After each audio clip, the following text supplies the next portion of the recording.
At the end of every movie, I give myself the total liberty to choose cinema again.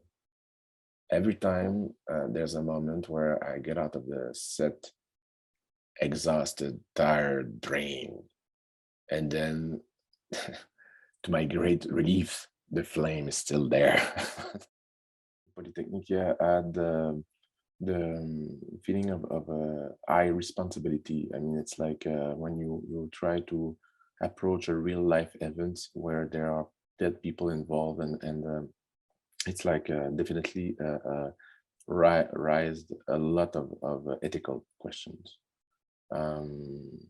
that I feel I tried at the time to be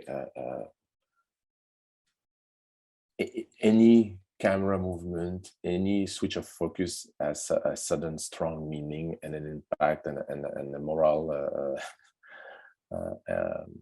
responsibility. It's like definitely, but you know what?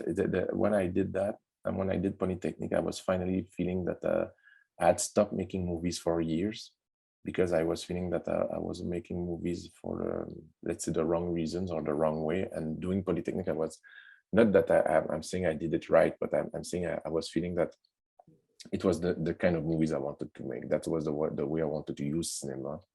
And with that kind of responsibility in mind, with that kind of pressure, yeah, it's finally I was using a camera with a strong meaning. You know, it was not just like a expression of poetry, or so. It was something that was more had a deeper impact.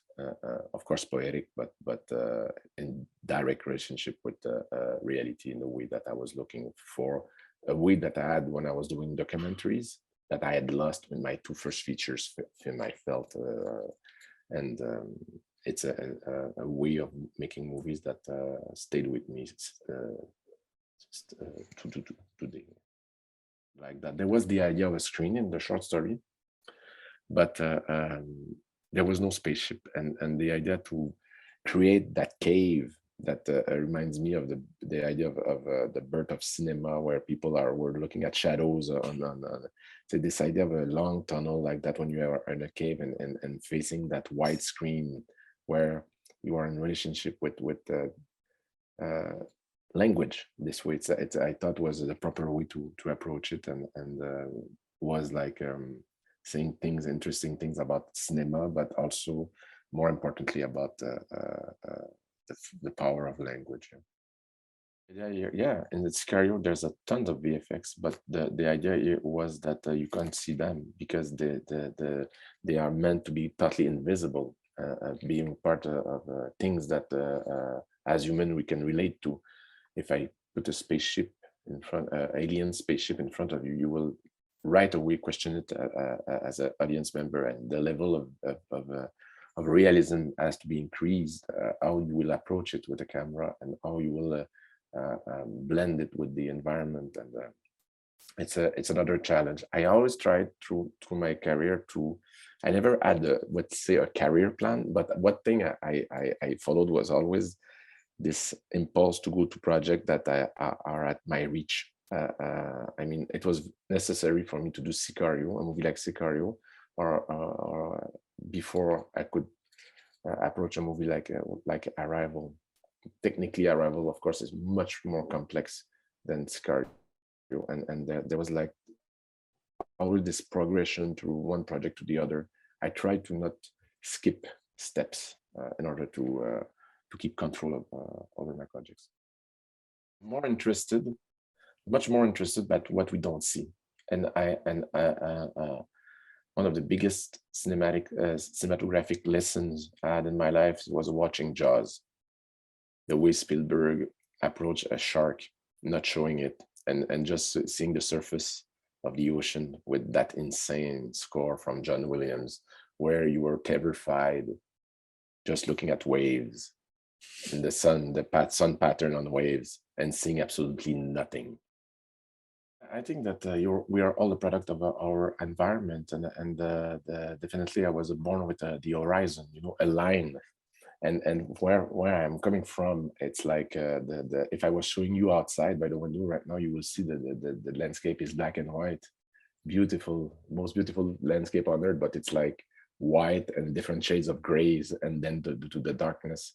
It's like that monochromatic environment with that those skies that are bigger than life.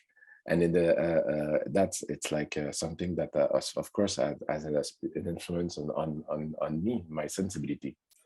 And the fact that maybe I was born in a small village where there were two prominent structures.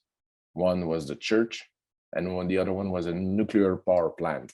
And I think that both being linked with this notion of faith, where you have to trust either the priest or the engineers, and the fear of God and the fear of the atom. It's like it was something that I was born with both tension. You know, they were I could see to the left the nuclear power plant, and to the right the church. It was like that defined my, I would say, some of the could explain my passion for science and my the crisis, never-ending existential crisis. Yeah. I read that book when I was 13 years old. I'm waiting to make that movie since almost 40 years, and I have very close relationship with that book.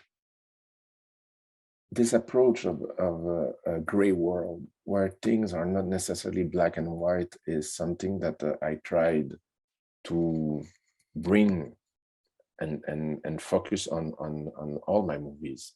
This where that moral ambiguity that I don't believe in a world where there's a good and evil. I think it's much more complex and much more interesting than that, and frightening, in fact, because it's like all humans have are gray zones, and for me, and it's like of course some of them are more evil and some of them are more, of course, but most of them are in that gray zone, and it's like the reality is cannot be diminished by one and zeros. I mean, it's like there's something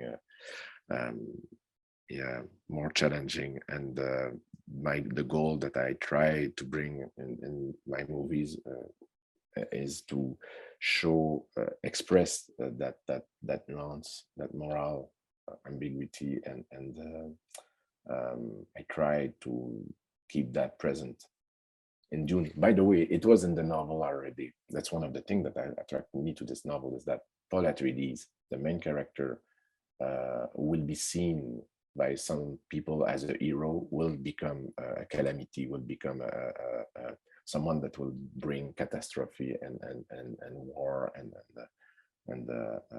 will be how can we say that in English, a burden to people. Will it's a criticism of the heroic figure, of the messianic figure, the danger of messianic figures, and it's something that's one of the things that attracted me to bring this novel to life. Is that it's like it has this moral ambiguity, this idea that sometimes heroes can be dangerous people, and then the way Paul himself wants to defy colonialism will himself be not being aware that he is himself an instrument of colonialism. It's something that it's very tragic and feels very true to me. It's not the physical scale, but like the mental scale that I think will be the next to try to go deeper into the psyche and of characters, and trying to create scope into the inner landscape. That's what I would say is my to try to the movies I love were able to create that, and I'm trying to. I'm not saying I will succeed, but it's just the goal is to try to go deeper. Yeah.